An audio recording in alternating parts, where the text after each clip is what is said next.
তো good morning everyone, সবাইকে। উঠে পড়েছি অনেকক্ষণ আগে, আর দুদিন হয়ে গেল বৃষ্টি হয়েছে, প্রচুর ঠান্ডা বাতাস, আর আমাদের এখানে ঠান্ডা কিন্তু ভালোই লাগছে। সকাল থেকে চাদর তো খোলা যায়নি।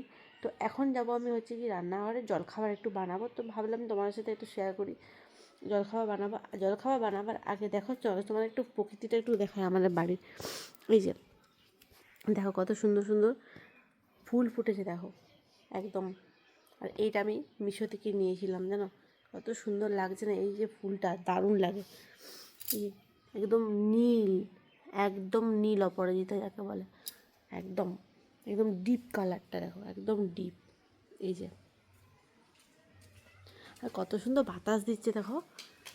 আর আমাদের গাছে দেখো পুরো ভরে ভরে একদম সুন্দর করে আম বকুল এসেছে। এই যে আমও ধরবে এরপর প্রচুর পরিমাণে। আর এই যে ডালটা দেখতে পাচ্ছ, এই ডালটা একদম নিচ দিকে নামবে।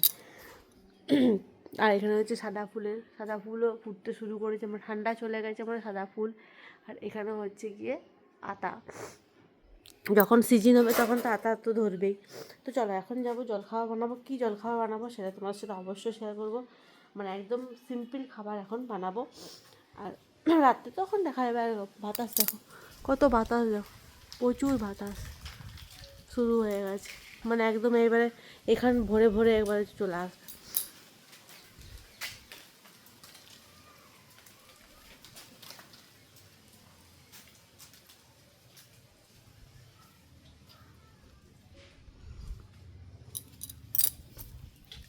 চলো এখন রান্নাঘরে চলে এসেছি। দুধ সকালবেলায় চলে এসেছে, দুধ গরম হয়নি এখনও।